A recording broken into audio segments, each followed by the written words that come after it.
Sure, absolutely. Mr. Russell? Yes. Does that look okay? That's good. Okay.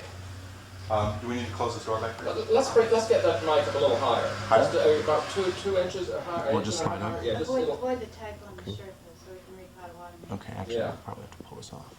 I'm pulling it up higher. Maybe more to the side. Yeah. Not like there, Rusty? Yeah, that's good. Amazing little contraption there. Okay, I think. Is the door okay or closed? Or? Yeah, I think we can leave it open until it gives us a problem, and then we'll decide that we won't do it. Ron, I wanted to tell you that the whole tape will be part of the museum's permanent archives, and it won't be available to the general public, but people from the national community could use it for research. Teachers, historians, people interested in just the history of Native American people in western Michigan. So the whole tape will be available permanently, will be kept permanently. Out of that, we will be taking excerpts for the exhibition. So particular stories or particular segments, either in the introductory theater that Brian mentioned to you, or in a number of oral history areas where we'll be just storytelling. So just wanted you to know that anything you want to share with us today will be permanently kept in the museum. Okay.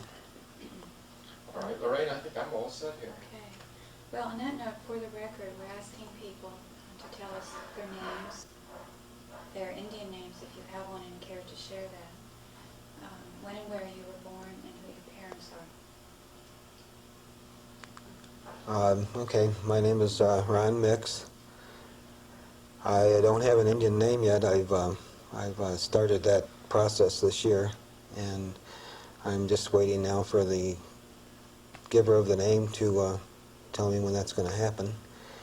And I was born here in Benton Harbor, 1949. My parents are both Potawatomi. My father's name is Lawrence. He went by Larry, and my mother's name is Delia. Her maiden name was Rapp, and I'm not really certain when they were married. I think they were married around 37. And I've lived generally in this area all my life. Great. We're going to start out with general information and work down to the specifics. So I wanted to ask if you could just tell us about this gallery. When was it founded and why? Did Brian mention to you that our voices will be edited out, so we need you to respond in a complete sentence and as much as possible incorporate the question back in. So if you could say Woodland Expressions Gallery was founded in. The gallery where we're at, Woodlands Expressions, was founded in June. Actually, it opened in June on the 4th. There was a core committee, which I was a part of. Michelle Gauthier and Don Parker were the other members that were involved in starting the gallery. And our idea was to give the artists, the local artists in the area, an opportunity to display their artwork and artworks of their choice. Although everything that comes into the gallery is juried, we have real lax rules or guidelines to go by as far as which artworks we display. And we've had a real good turnout, and sales have been moderate, nothing heavy, and we're pleased with the progress to this point. I read in one of your little brochures that this is a gallery owned and operated by the artists themselves. Is that unusual? Yes, it is, particularly in this area. There haven't been any galleries in St. Joseph, and we felt that we were going to be unique, and that would be part of the success of the gallery itself. The idea of the membership gallery was to alleviate large financial responsibilities for either one or more, persons involved. And what has come about is that the membership fee, which we started in the beginning, which was $30 a month, which isn't a whole lot for an individual to pay to have their work displayed, we're down to $20 a month. And what takes place is that along with that fee, we have to work 4 hours a week, which is like 16 hours a month. And again, that's not a whole lot to give for such a well-worked project. I'm going to ask you if you could back up. Lorraine, let me interrupt you a minute. Mike, would you flip the filter on the shotgun to 3? Okay, we also, on that question, his answer did not give any kind of leeway into what the question was, Oh, what? such as his galleries. Oh. In there. Yeah. Want to back up the two points. It's kind of hard to think in that mode. Because when you have a conversation with somebody, you just talk, Right. And it's always sort of the problem is Ryan always gets cut off, so then it's, well, you know what the problem is. You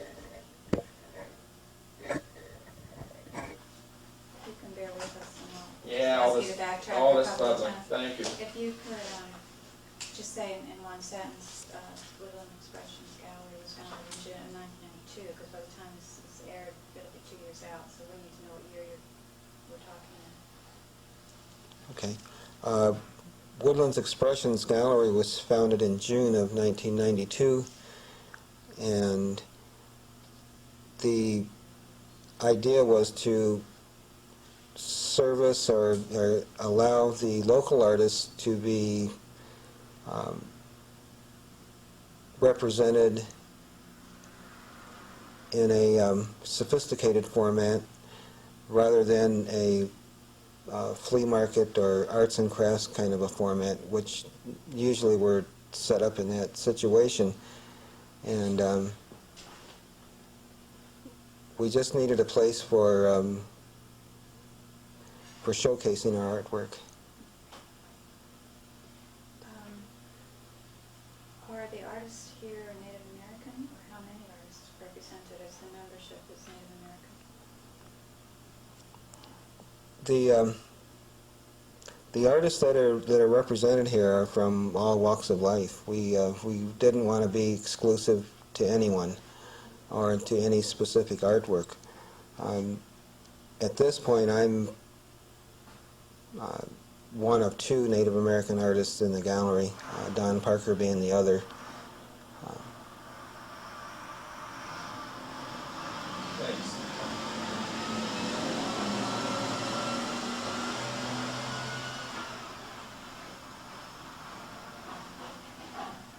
Yeah, I think he's gone. Thank you. You just pick up on 1 and 2. Whoops, there comes another one. Maybe we have to close that door after all, Brian, and just cook.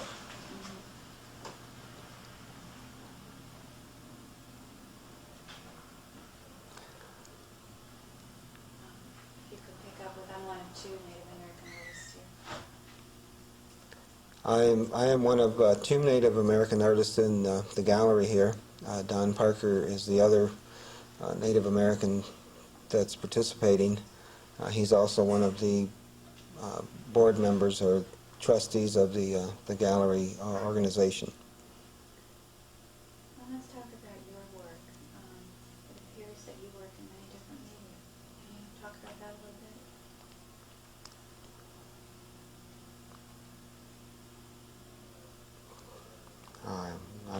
I just drew a blank. Or let me rephrase the question. How many different media do you work in? As an artist myself, I try to express myself in all types of media.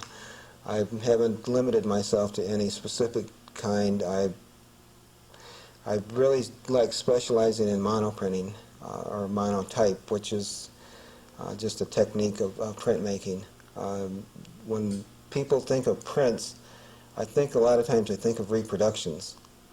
And the prints that I do are all original, one-of-a-kind, handmade prints. And I do some other forms of printmaking. I've done etchings and block printing, woodcuts.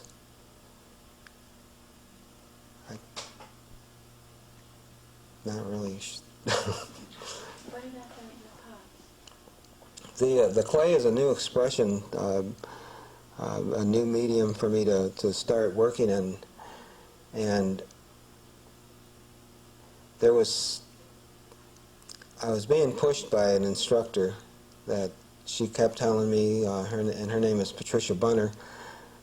She's an instructor at Southwestern Michigan College, and she was really enthusiastic about getting me into her class, and I had absolutely no desire to work with clay. It was dirty, and I was always wanted to be real neat. And the clay started out as kind of a joke, really. She had a workshop for 2 weeks in 1989. So I took the workshop and I produced the first 9 pieces that I produced, some of which are on the table behind me here, gave me a different attitude about clay. After taking the workshop, it wasn't. I wasn't getting dirty. I might be getting messy, but it wasn't dirt. And what I tried to do was express parts of my understanding of the culture. I tried to express my concern for the heritage and the direction that is going in. So it's been part of my life now for about 3 years. Of the pieces behind you, is there anyone that is a particular favorite? And like what I was kind of getting at is I want to have you hold one and just talk about it. Oh, that's real easy. Maybe Brian can reach Yeah, out. it's the figure. Mike, could you move the shot? Just a reclining figure, right. Well, better leave it where it is for the moment if we're going to do it for him, but then we're going to need to move it a little closer a little bit. Oh, that's true. That's great. So just talk about that piece. Beautiful. This piece that I'm holding was part of the workshop that I had taken. When I started working with clay, I decided that I didn't want to make pots. I didn't want to be a potter. I thought there was enough potters in the world, and I also understand there's a lot of people that are doing clay sculpting. And what I tried to do was to develop my own style and use my own understandings of art in general, as far as technique and design, the shape and the form of the piece. This piece in particular is kind of a remembrance for me of what took place with the Native American people at the end of the last century. When I was doing this piece, I was thinking about the book Bury My Heart at Wounded Knee, and in that book there's a particular picture of Bigfoot, who was the leader of the band that was massacred at Wounded Knee. And the photograph is of his dead body is frozen in a real grotesque reclining kind of a position, and that was what I was.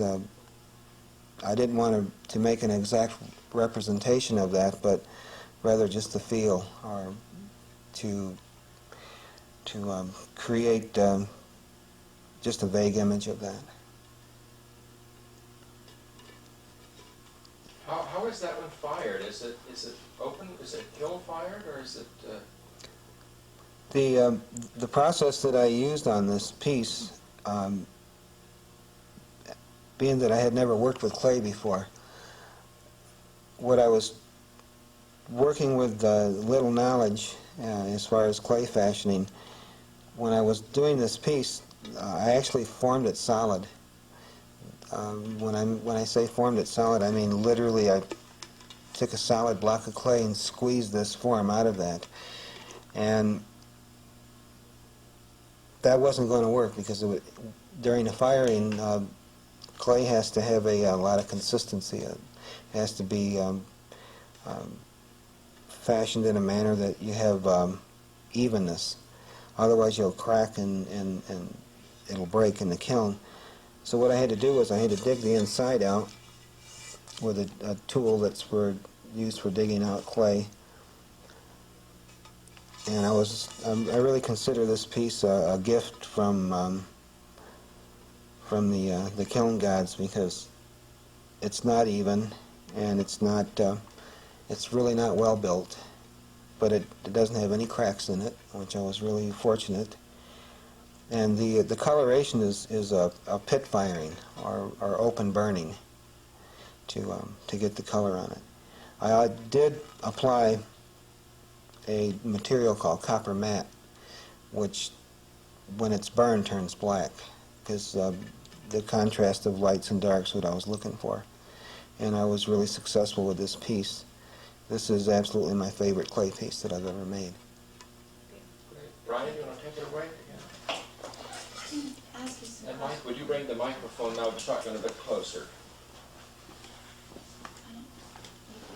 Hung everything so beautifully, I didn't want to disrupt that, but some of your pieces that we have seen in other people's collections, as we've been interviewing people around the state, and other people having pieces hanging on the walls. And your signature seems to be these wonderful, vibrant colors, like the piece right behind you. So I was really interested when I saw this, because it's such a soft pastel feeling. Could you tell about that? Am I correct that the bright colors have been sort of signature, for want of a better way of expressing it? And what direction were you moving in with this piece? Is that a clear question?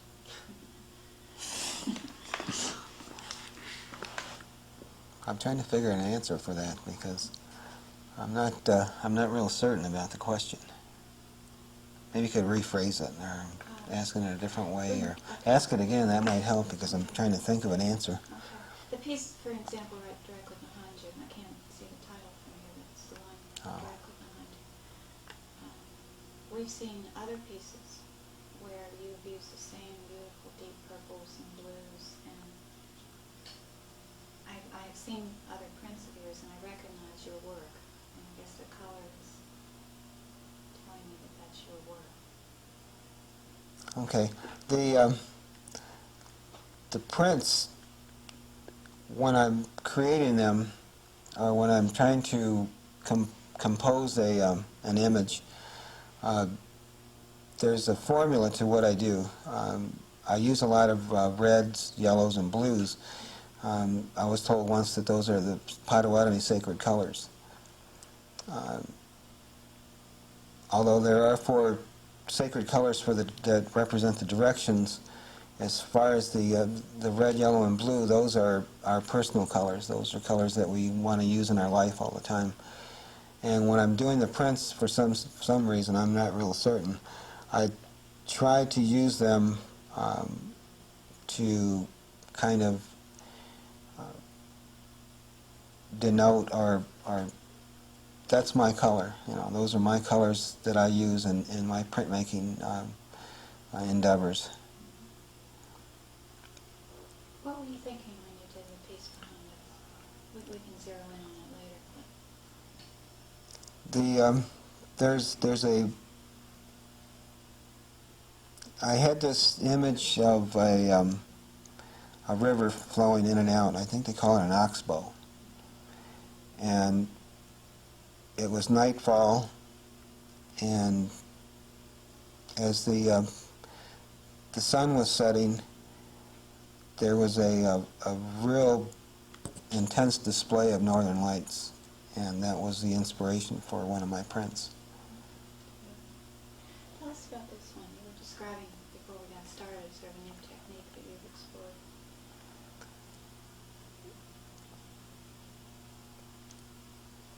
should I just talk about Well, that? you know, you know what we could do, Lorraine, with specific, we could do two things. We could talk about specific prints now, and we must all remember then, and then after we conclude the interview, Mike and I'll do close-ups of them. Well, can I hand this to you? I'd rather we didn't. I'd rather we Oh. just talked about it, Okay. and then we'll come in tight later, Okay. and then we'll match them up later. So Okay. we pretend it's right there where you can both see it, but we'll make sure that when the cutting is done, it really is there.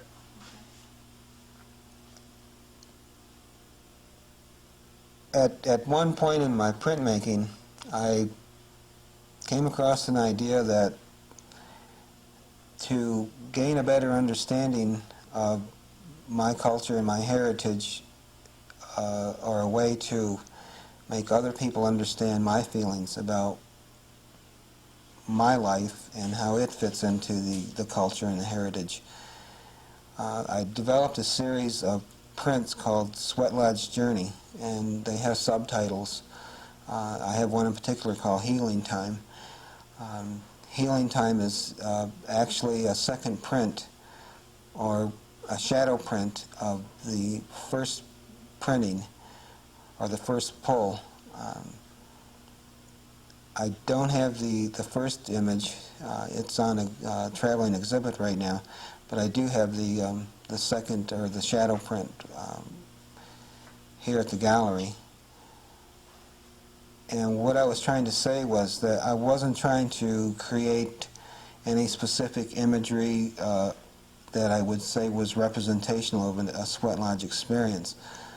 Rather, it's just my interpretation of the feeling or of being at a Sweat Lodge and experiencing the spiritual revival, or the cleansing of your spirit, which is mainly the main reason that people do the Sweat Lodge ceremony.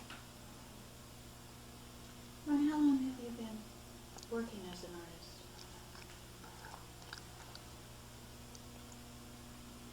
I've been working as an artist since 1986, and it started out as a career change, or I needed to get a better hold on my life. I was unemployed. I didn't have a job. I had lost my job because of an industrial injury, and I couldn't find work anywhere. I went to MASC, and they wouldn't even consider hiring me. They told me that I was non-employable because I had a broken back at one time, so they wouldn't even help me get a job. So I went to a agency called the Private Industry Council, and I asked them if they would help me get a job, and they were, again, I was told they didn't do that service. So I immediately started to leave, and the receptionist had actually chased me out the door trying to get me back in the building. She said that I hadn't given her time to fully explain what they were going to, how they could help me. And when I got back into the building, she told me that although they didn't help people find jobs, what they did was they retrained people for a new employment, or for new job opportunities. And she handed me a college catalog from Southwestern Michigan College in Dowagiac, and she said she asked me if I would be interested in going to college, and I had never really considered it. Although I had been to college previously, I thought that was the end. I didn't think I was going to ever even have a desire to go back. And during that process, I was asked what was I interested in, what were my interests of life, and my interest is basically the Native American culture and experience, and I wanted to have a way that I could speak to everyone about that. And I didn't want to be specific, but I wanted to be general, and I didn't want to create any more stereotypes that than have already been created by Hollywood and the media. So what I set out to do as an artist, once I got into college, was to do that, to try to make a cultural bridge between two separate cultures through my artwork. And I started school in 1986 at Southwestern as a graphic designer, which I had intended to go into advertising, but as I got along in the classes, I realized that there were deeper talents or something that was taking me in another direction other than being a graphic designer. So that's... Terrific story. Do you teach other artists? I haven't, I don't have a degree. I don't have a teaching certificate or anything like that. I don't even have my 4-year degree yet. I'm presently taking time out from the 4-year school I've been going to, which is Western Michigan in Kalamazoo, and I'm going to pick up some more classes out to the college in Dowagiac. It's close to where I live. I have a slight transportation problem right now, so I'm not able to go to Western, and my finances aren't quite enough to complete my 4-year degree yet, and I'm really close. Let me back up a minute. You said that one of the reasons why you chose graphic design and became an artist is to help you express your feelings about your native culture. Can you elaborate on that a little bit? Like, what are those feelings that you express through your artwork? I think what's taken place in my lifetime, I was raised as basically as a white man. I had no concept of what it was like to be a Native American. We were poor. I'm one of 7 children. I didn't realize the significance or the importance of being Native American until I was about 20 years old. So what I've tried to do since then, as an artist, or just maybe not as an artist, but as a human being in general, is to try to eliminate or change the stereotypes that we've had to live with. Not only are we savages and, we're pagans, we're alcoholics, we're abused children, we're wife beaters, and I think a lot of that has been brought on by the burden of being stereotyped by society. And what I try to do with my artwork is I'm trying to change that image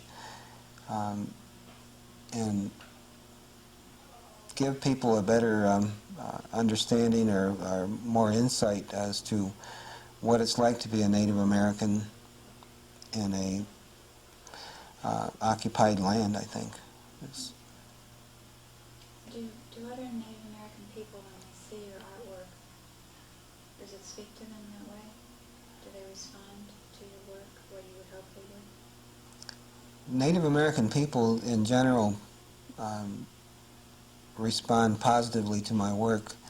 They seem to find a relationship with it.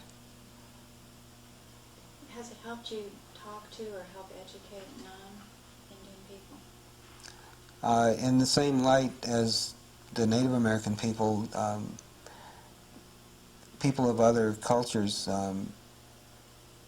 relate to my work, and they immediately recognize my work as being Native American, which sometimes I even have trouble. Okay. Let's just take a quick break and make sure I haven't forgotten to ask anything. Before I move on to a couple of other subjects, anything I haven't thought to ask? Depends on what those other subjects are. No, I mean specifically about art, specifically about Ron's art. About art, yeah. I'd like to know a little more about your relationship to your art, as far as the inspiration of your art, as a Native American, or just as an artist, or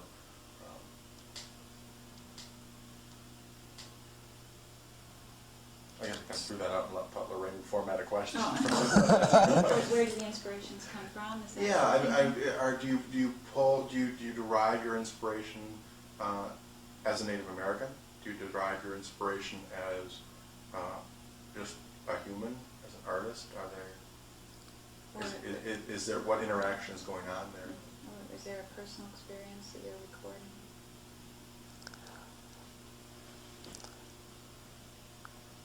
Specifically about my art, why I do the types of images that I do. What I'm trying to do is I'm trying to, again, stay away from the stereotyping.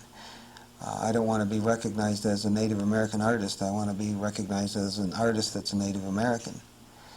And I think that's really important to me, to separate those two and to keep them separate.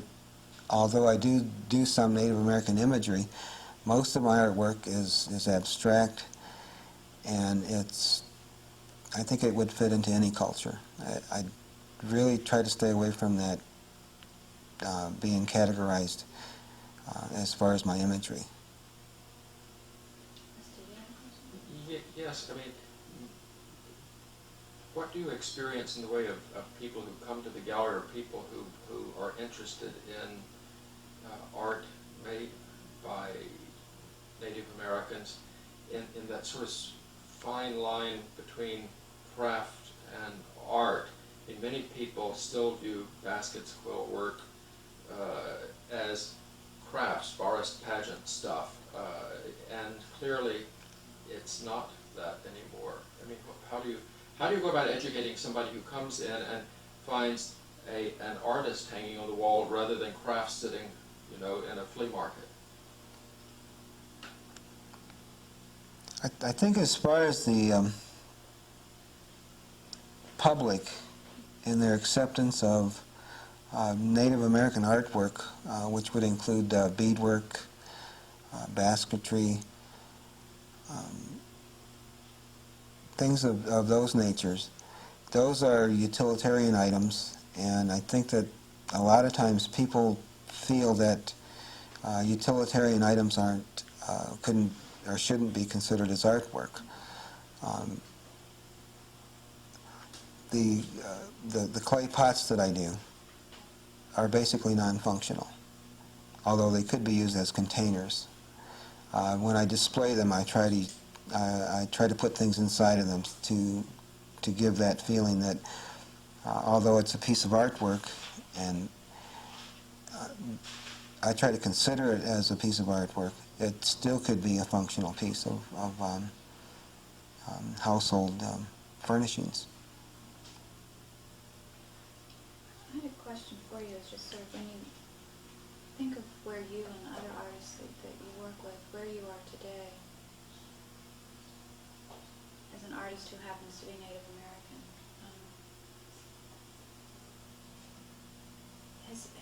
has the art that artists who happen to be Native American that you are creating, has that been changing over the last, say, 10 years?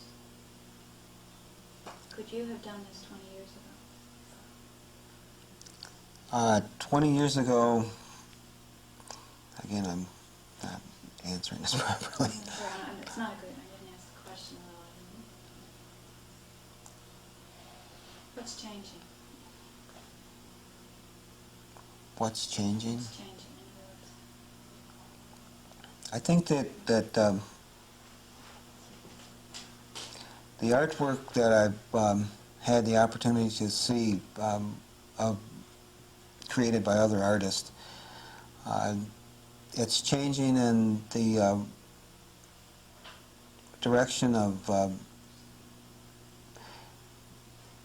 going away from the stereotyped drawings and paintings of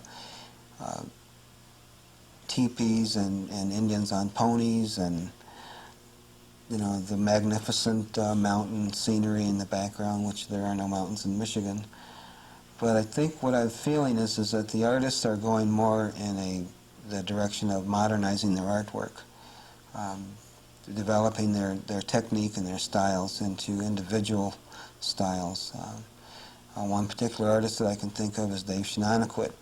I think even without a signature on his artwork, a person could look at that artwork and tell that that's Dave Shinaniquit artwork. I feel the same way about some of my pieces, or I would say a good portion of them. Even without a signature on them, I think that people are beginning to recognize my artwork as that's a Ron Nix piece. And I listen a lot when I'm doing shows and doing exhibitions. I try to listen to what people are saying about my artwork, and I don't hear a lot of negative comments. What do you think the future will be for artists who are Native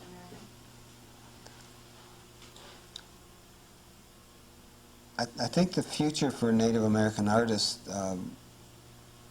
would be an individual or a personal type of acceptance of either success or non-success. And I really can't speak for other artists, but I can only speak for myself, is that I try to work daily at trying to make my success happen sooner. Although I don't think that money is a reason that I do my artwork, because I don't really have a lot of it. Sometimes it really helps to make a sale. About the time I'm feeling like, this is the end. I'm not going to do this anymore. I don't want to be an artist. I can't go without eating, or I need a pair of shoes. It just seems like something happens. Somebody buys a piece, which makes me feel valid as an artist. A lot of times you go days and weeks and months without making a sale,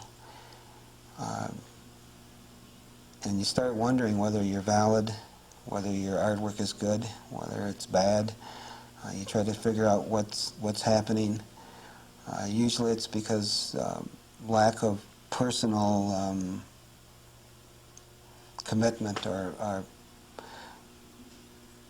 I'm not selling my artwork as much as I should, and that was my reason for getting involved with the gallery here.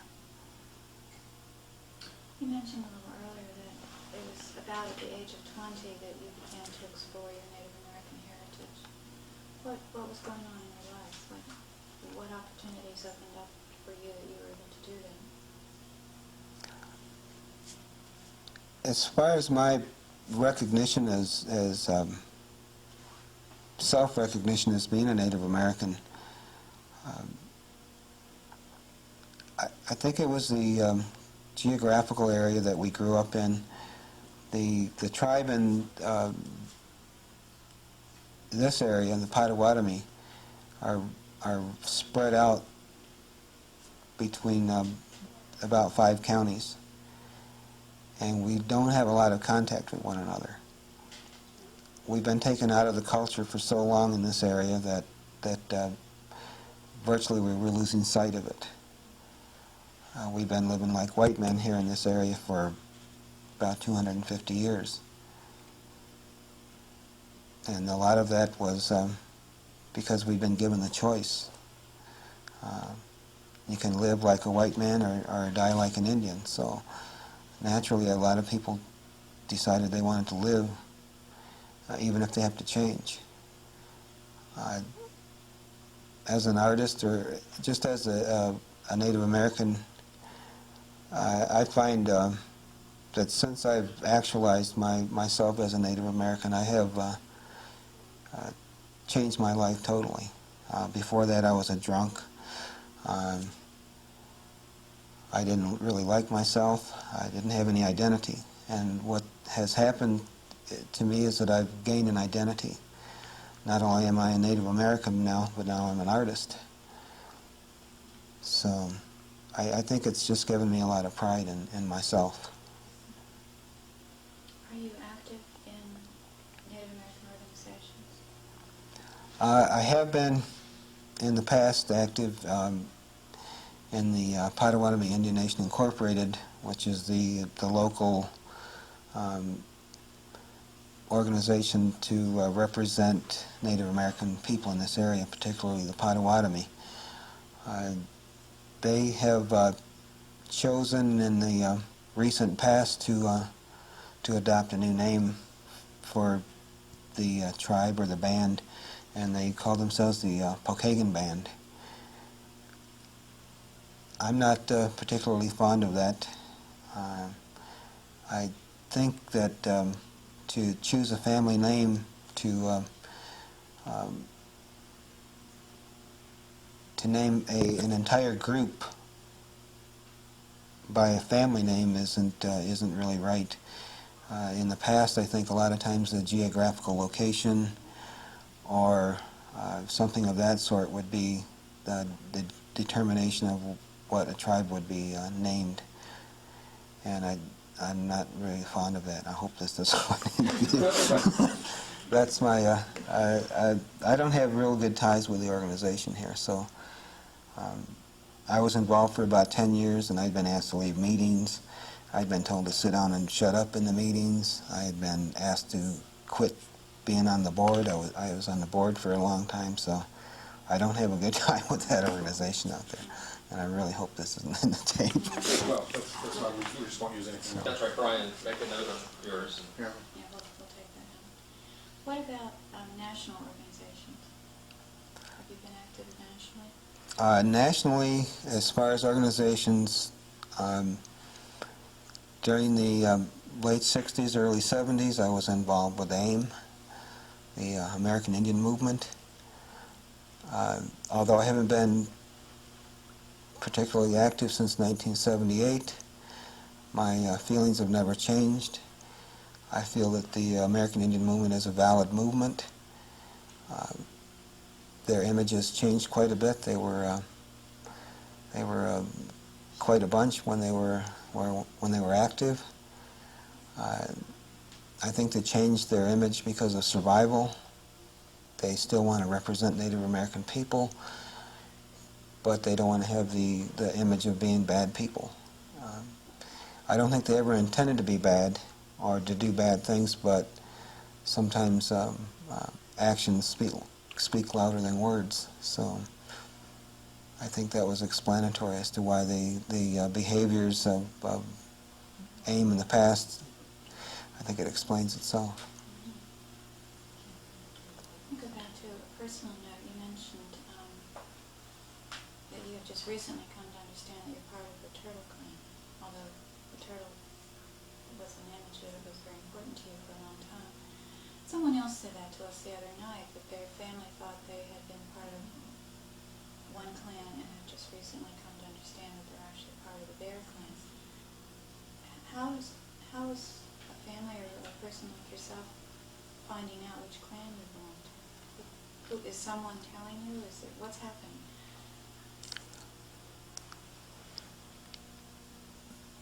The clan system that was that's been in effect, or that we've lived under in the past, it doesn't change. Time doesn't change that. And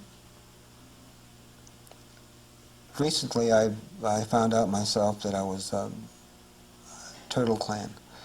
I don't know the significance of that. I really don't know a lot about the history of why they started clan systems or anything, but I've just found out that I was Turtle Clan. I used the turtle image in my signature as an artist. A lot of my imagery relates to turtles. I use the turtle in a lot of my artwork, and I just felt real comfortable with that image, or with that reptile. I always felt like it represented longevity of life. It also represented to me knowledge. Something that would live so long would have to have a lot of knowledge. But I don't know what the symbol actually means. I'm going to be getting a name sometime within the next year, and I'm certain that during that time I'll be informed as to the importance of the clan symbol and what that represents. Can I ask you how you learned you were part of the Turtle Clan? I have a cousin. His name is Bob Moody. I'm not sure if you've met him yet or not, but in talking with him, telling him that I thought it was time that I would get a name, that if I was going to do that, I thought it was important to know what clan that I was beholding to, and it was at that time that he told me that we were Turtle Clan, and that one family always falls under that one clan, like the Turtle Clan or the Eagle Clan or the Bear Clan. And the only way that that would change is that it always changes with the female. When there's a marriage, she gives up her clan or her family, and she becomes part of the new family. For males, it never changes. You're always that specific clan. Now that you know you're part of the Turtle Clan, and hopefully we'll receive your Indian name soon,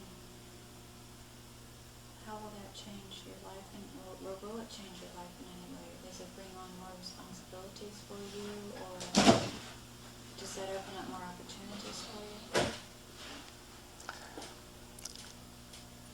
A lot of people ask the significance or the importance of getting an Indian name, and to the best of my knowledge, my understanding of why it's important to us, some elders that I've spoken with, Wallace Black Elk, Chief Little Elk, Eli Thomas, Leonard Pamp, Dale Thomas, they all tell me that if we don't have a Indian name, or what we consider a spirit name, if we don't have that when we pass on to the next world, when we go through the western door, we won't be allowed in. Because what you have to do is you have to shake your rattle or hit your drum 4 times, and you ask to enter. And then if they don't know who you are, they won't let you in. And if you can't speak your Indian name, then you're left out. So I guess basically that would be parallel to heaven. And if I don't have an Indian name, then I can't go to heaven. One of the things that we've been exploring with a number of people is how many people who have been raised in Christian faith, either Protestant or Catholic faith, and then are refinding their traditional ways. And how is that compatible? How does that work? Do you feel like you're living in 2 worlds, or is that not a problem? For you, for example, were you raised Christian? For me, I tell you, I wasn't raised Christian at all. I don't think of Christianity in a bad way. I just don't think about it. Since I've become interested, or since I've gained my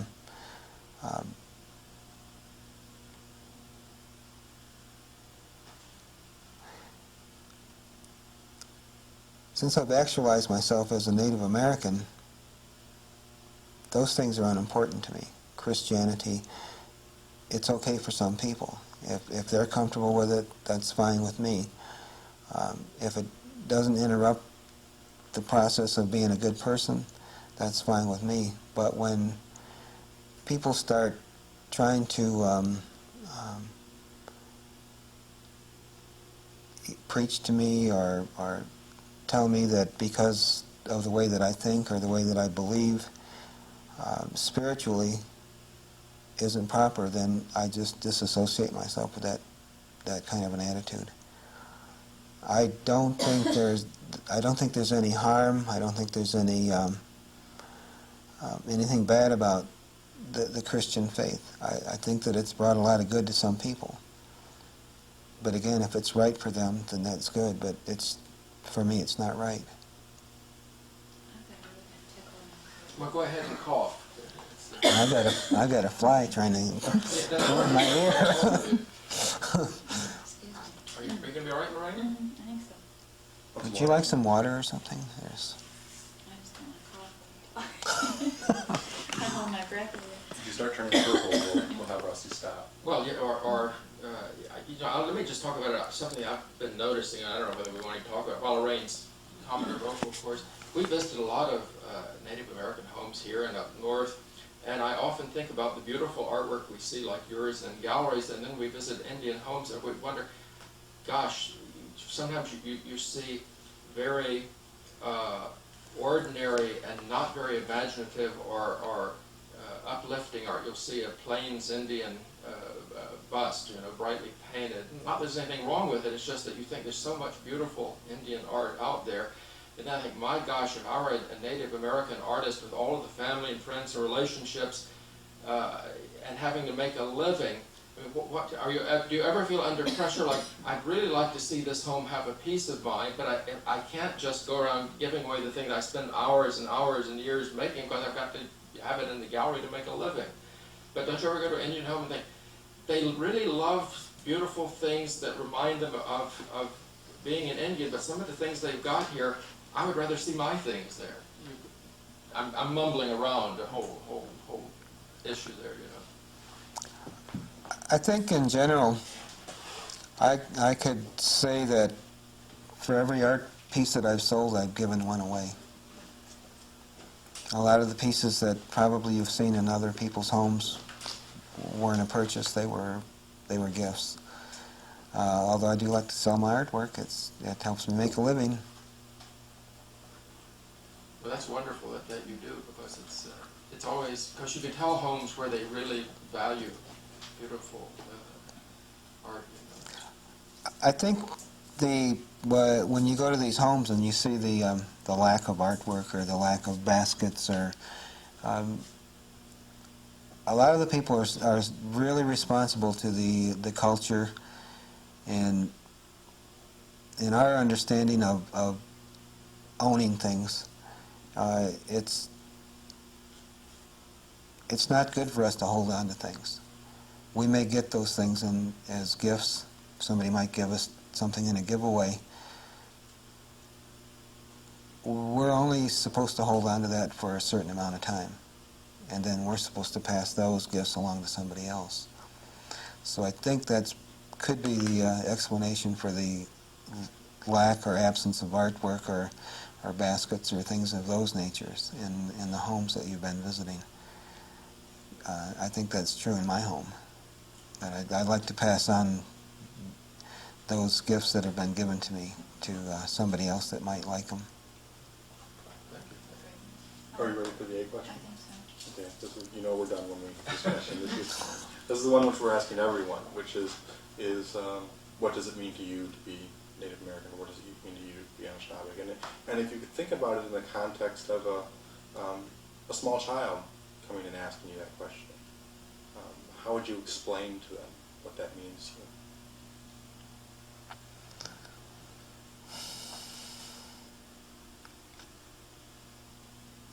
If I were going to be asked what it's like or what it means to be Native American, I think what I would try to be specific about would be that we all carry around a certain responsibility to the present generation, to the future generations that are coming, that there is validity in our life, there's validity in our culture.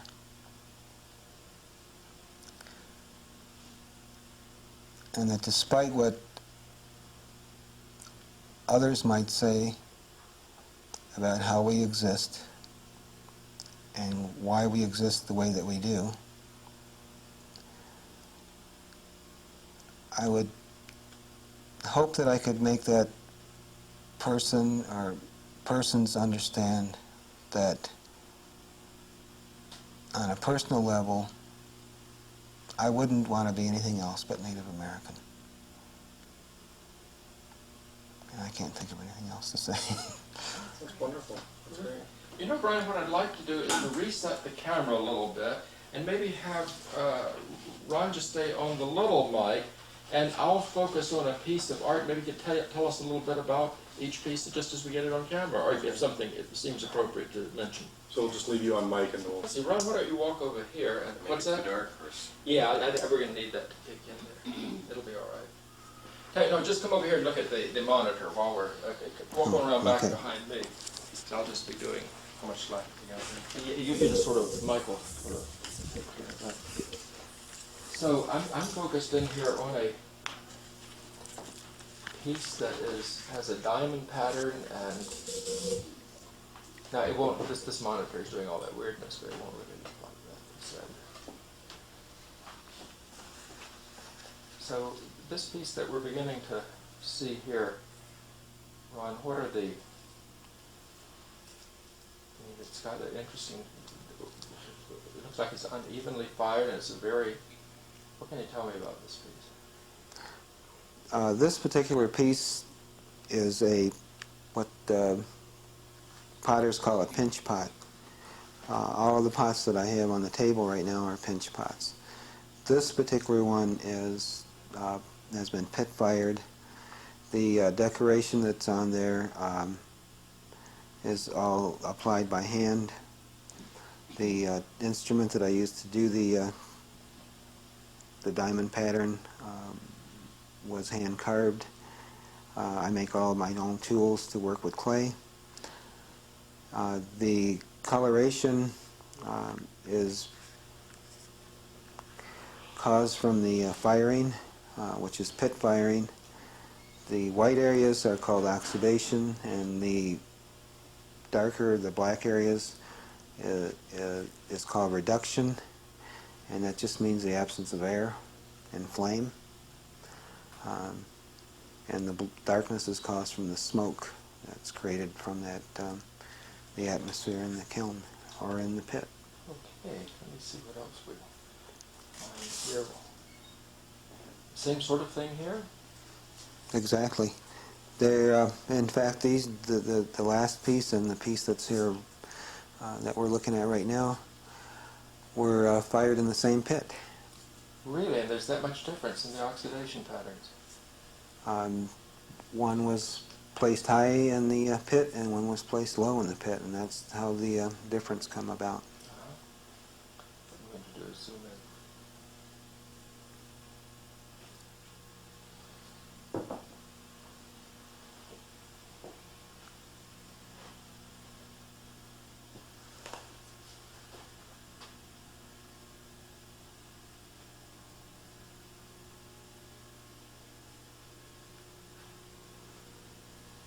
And I noticed these little things in the bowl. What are these little things we're seeing? Inside this particular piece here that we're looking at, I like to make my pots, even though they're basically sculptures, I like to display them as possibly being utilitarian. And what is inside this one is tobacco ties. Ah, okay. And is that true of the other? Those are also tobacco ties that we're seeing on the table here and there? Yes, the other things on the table look like little colored bundles, and that's exactly what they are. They're little bundles of tobacco. Rusty, can you see the beaded buckle on camera? Let me just finish this. We can move that front pot. Yeah, well, we will. I can generally come in and things. What we do have to do is do a new focus. Ron, someone else has talked to us about tobacco ties. Can you explain that a little? What I know is very little, but I could maybe share just a little bit of knowledge. My understanding of the tobacco ties are just a way of sharing a little bit of tobacco with people that you would come in contact with. The ones that are on the table actually were remnants of a blessing or ceremony that we did for the gallery here when we opened. Now, this is a much more, what accounts for the difference in the shine of this pot and the matte finish of the others that we've been looking at? The pot that we're looking at right now is very shiny, and it's caused from burnishing, using a hard instrument on the clay once it becomes leather hard. When you work with clay, you start out and it's wet and sticky, and it won't hardly hold a form or a shape. You have to build it very carefully and slow. To get like a bowl such as this to retain its shape, you have to add a little bit every day to it for 3 or 4 days, and then sometimes you have to brace it up. To get this, the finish on it though it's hand burnished, and literally I use my hand to burnish it. I see. I've been looking behind you as we were doing the interview at this beautiful piece of feather work. What is it? The feathers that you're looking at now is actually the wing from a male pheasant, which has been applied to a stick, and on that stick I've done some peyote stitch beadwork,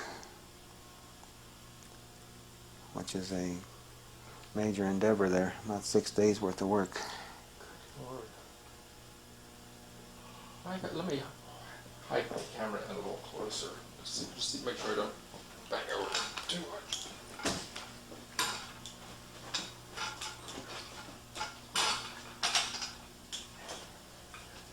And that's just for the beadwork. Yeah. Something new, huh? It takes a while to learn. Yeah.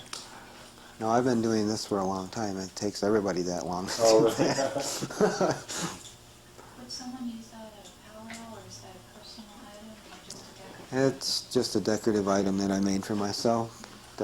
We don't have air conditioning, so that's my fan. Let's see, Mike, if I got any slack there. No, I just turned it. Okay.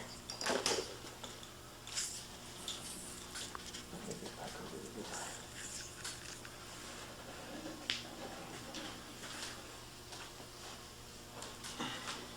So what is that called again? The beadwork that we're looking at right now is done in a style called peyote stitch. Some people call it gourd stitch. The manner of stringing the beads the way that they are, why they call it peyote stitch, is that in the Native American church they have rattles and other ceremonial instruments that they decorate with beadwork in this manner, and then it's just carried on. I'm going to get some close-ups of the. What kind of wing was it? That's the ringneck pheasant. So the stick altogether is really an art object. It is not a specific ceremonial object that you've recreated, but rather It's a modern invention, I would a think. modern invention. Okay. But the wing, it has the bones and everything in there. It's an actual wing.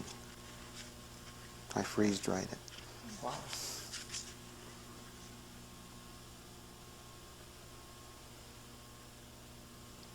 I think what I like about the pheasant is that as you take this bird apart, you could lay all the feathers down from individual areas on this pheasant, and you come up with 100 or more different types of feathers. Right. There are some on the underside around the leg that look like fur, and I use them sometimes in some of my work.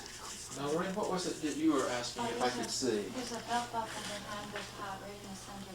You could you could actually move that pot. Okay, right. If you Brian. move that pot, I will see what I can do there. It won't make any loud breaking noises. He drops that, it'll break his foot.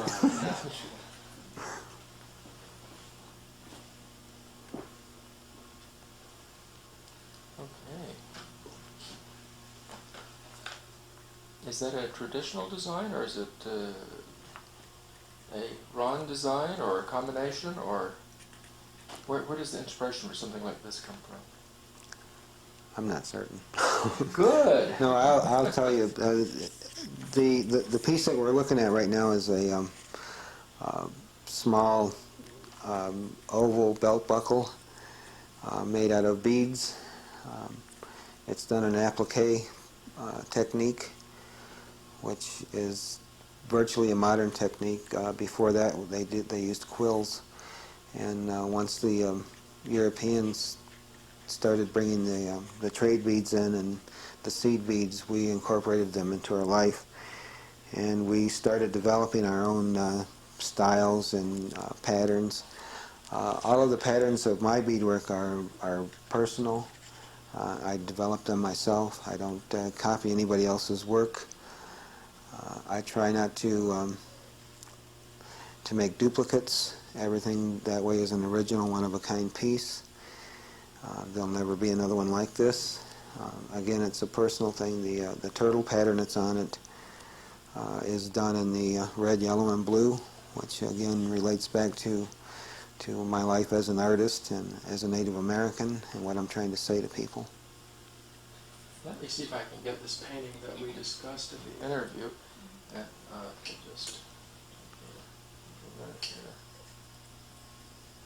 We're going to have a reflection that I can do. Mike, if you would take this light and just go that away.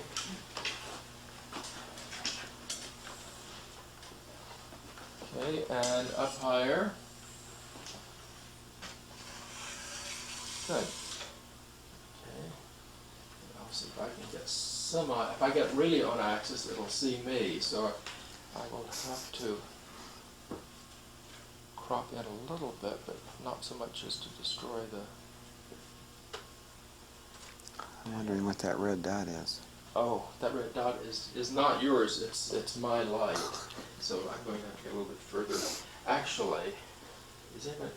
Does anybody... Yeah, a piece of gaffer's tape over there, Brian, if you could, or Lorraine.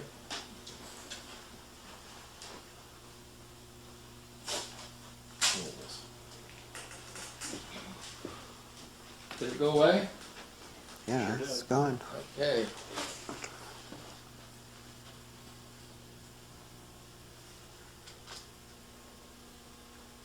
I think they want to make sure we've got a proper focus here.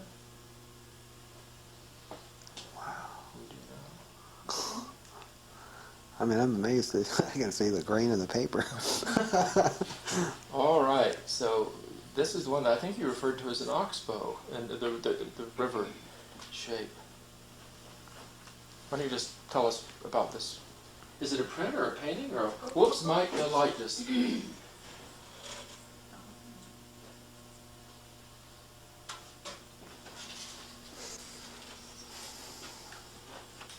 Yeah, I think,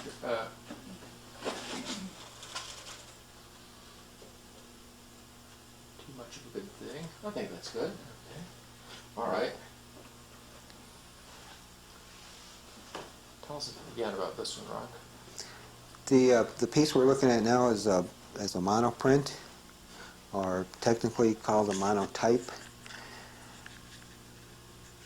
It is a oil-based ink on paper, and the work itself is done on a plexiglass plate, and it's done in a style or technique of printmaking called subtraction or lifting, And basically what is done is the plate is inked, and then the ink is to create white areas or light areas. The ink is pulled off with various instruments or materials. The print itself, the imagery, again is supposed to be representative of a oxbow, which is just the sharp bend in the river where the water is coming in and going out. The sky area is representative of northern lights, and the title of this piece is Wawaseg, which is an Ojibwe word which means the northern lights.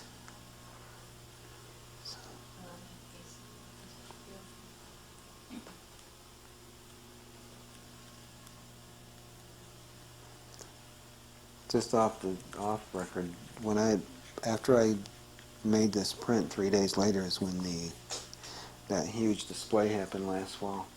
Oh, really? Oh, did you have a big display of Northern Lights? Oh, they saw northern lights all the way down into Mexico City. On the same night that we had the display here, they were seeing northern lights in Louisiana, out on the oil platforms in the Gulf. It's the farthest south they've ever had any displays like that.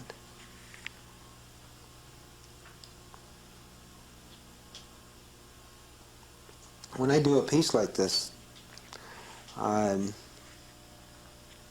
don't really have a specific plan. I go into the studio and I know I have to get some work done. I try to not look at anything when I'm going in. If I'm driving, I try to look at the road. I don't listen to the radio. I don't listen to people talk. I go into the studio and I work. And what I do is I try to draw from my subconscious what I'm feeling or what I'm thinking, and the pieces just happen. Again, I don't do any thumbnail sketching. I don't do any kind of pre-planning. When I go in, I don't know absolutely nothing about what what my print will look like when it's finished. And my success rate right now is right about 90%. So 9 out of 10 prints that I pull are good. And the other 10% nobody sees. Let's see.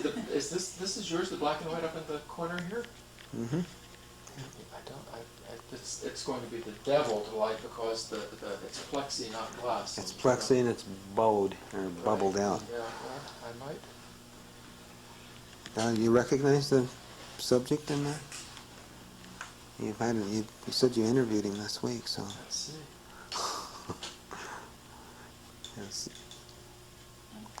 I don't. It's the hat that's probably throwing everybody off. A lot of people think this is Soviet people, but the hat is just a otter skin turban. Well, you've got to tell us who the subject is. We're buffaloed. The male Yes. subject is Clarence White, who's my cousin. Oh, for goodness sake. Yeah, it's the hat, you're used to seeing Clarence a lot more. Yes, You know, and like the... I can That's see not the shoulders. Mrs. White. No. When I showed this print to Julia, who was Clarence's mother, my aunt Julia, she just got tears in her eyes, and she said, she just said, "My sonny boy." Oh.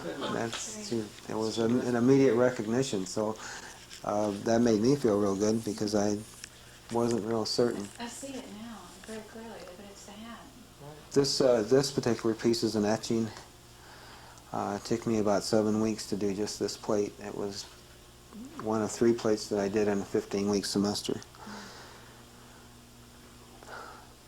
It's one of the largest plates that I've worked on.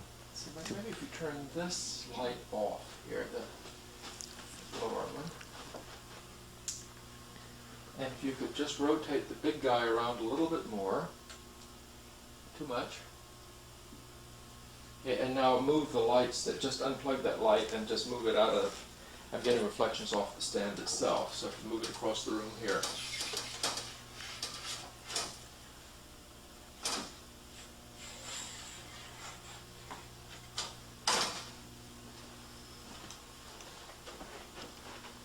I will not be able to get the whole thing, but I will be able to get it. I know what those other reflections are, the frames and the other pieces around it. It sure is.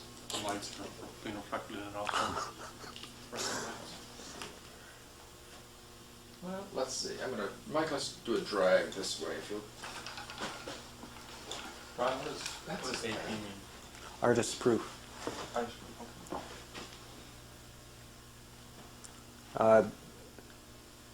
Collector-wise, an artist's proof is worth much more than the edition if I ever print one. But I'm not going to. I think I'm just going to leave it at a 8 artist proofs, and I'm not going to run any more on that plate. Again, that's an etching, and it's everything is created by either engraving or etching the plate with acid. What else should we get? Brian, Lorraine, and Ron? I can ask Ron one. Oh, well, Ron would like his piece.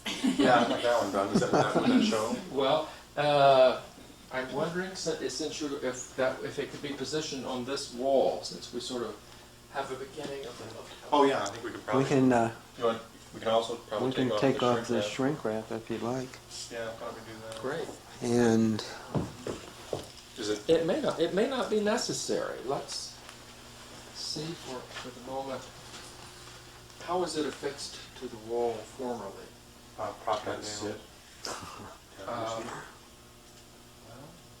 it certainly could. Well, it'd be easier just prop it up against one of the things on the table. Yeah. Or if you're doing close-up, someone could just hold it. Well, No, that may not be able to get the steady one. I have but you know. Here you go, Rusty. Yes. And great. Great. it's probably a little strange to have a gold thing on there, but Well, I'll come in tight so I only see the print. oh, this was one of my clay pieces from the workshop. This is one of my first clay pieces. Originally it was 3 pieces, but in the firing the 2 outer pieces got broken. So, and then Turn it around so it's parallel to the camera with you. Background a little bit. You want to take off the shrink wrap? No, It's it's not getting the light. yeah.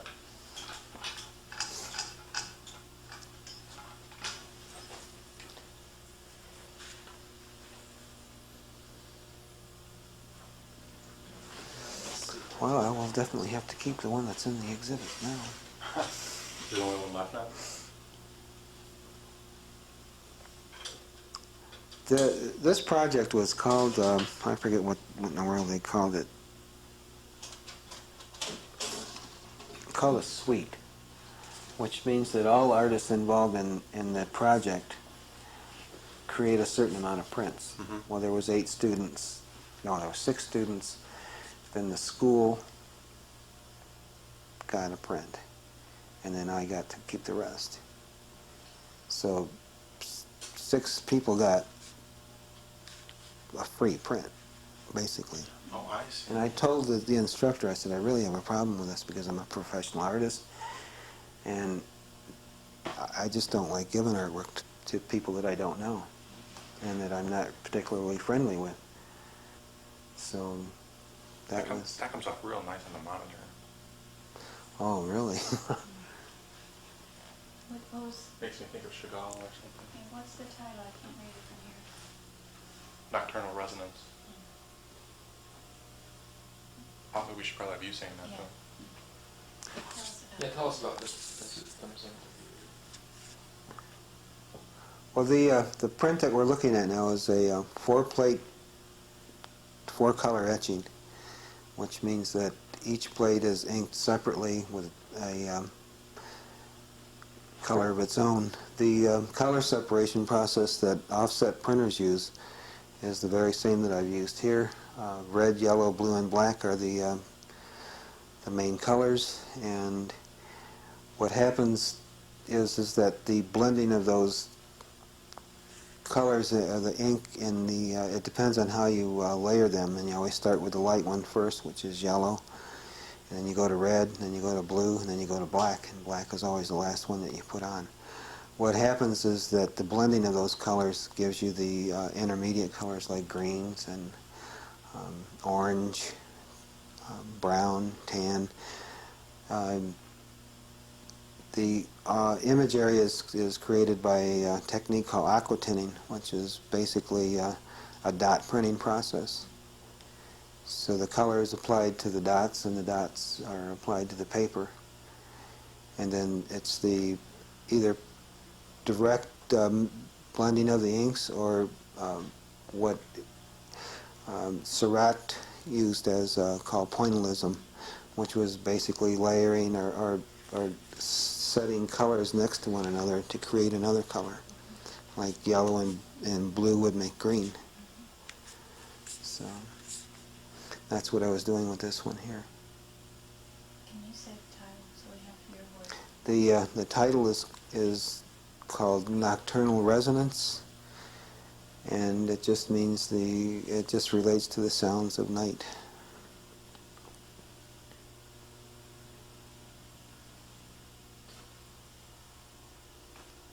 Brian, you want to come and look at this in the monitor?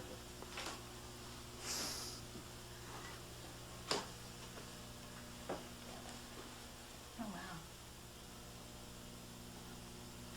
That close, it just changes the whole. I've always looked at it as a whole piece. I've never kind of scanned it. To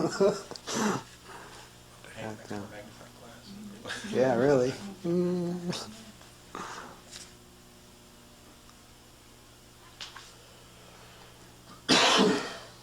As far as the imagery, I wasn't outside.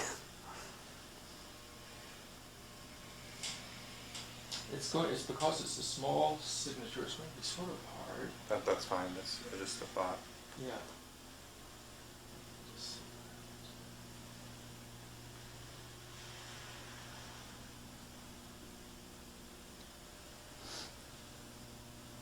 When you concern yourself with the technique of four-plate etching, it's almost always best to allow just a little bit of what they call being out of register, or so that your plate marks show.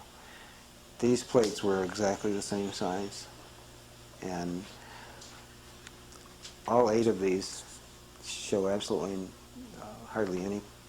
This one here I think shows a little yellow from the yellow plate, but otherwise they're all completely right on register. And I shot all of them by eye. So no registration marks? didn't use any registration pins, no registration marks or anything.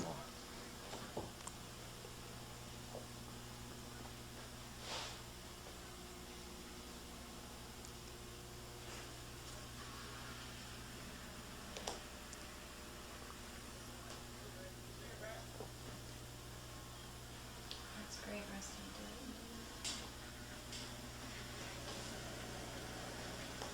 Okay. Anything else? Is there anything we haven't thought to add? Into it, such as the eagle flying in the background. Start over, Ron. I just did get on the camera playing stuff. I was just saying that I think the strong points of this print are is the subtle imagery that I've put into the print. A single eagle flying in the upper left, and along the tree line there's instead of all live trees I've put in some dead ones, and I think if people understood some of the techniques that were involved in creating the image would be humorous, because the water was done with aluminum foil.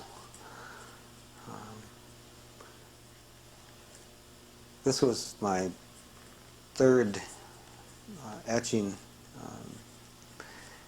and I've really liked it. It was a lot of fun doing this one.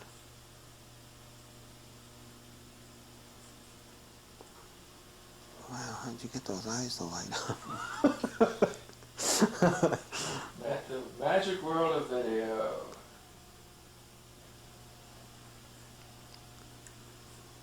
I think when people look at this, they'll recognize the I want to say immature, but not immature.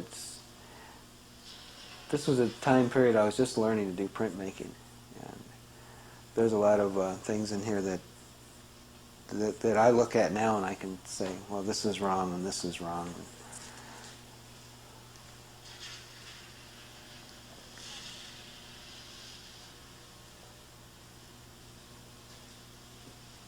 The reason I like this print so well, again, is because to me, it represented that I was making an offering to people to share in whatever I had, material-wise or spiritual-wise.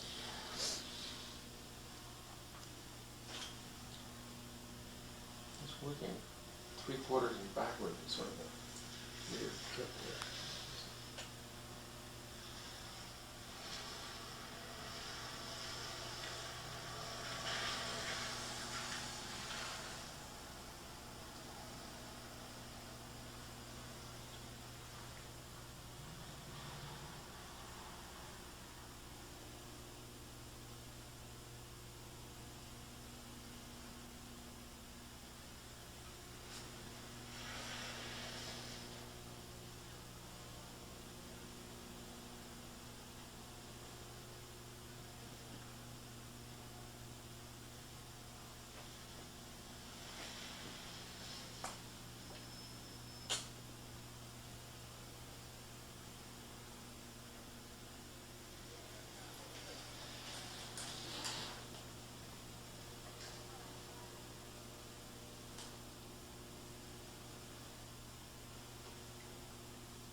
Ron, do you need us out of here by a certain time?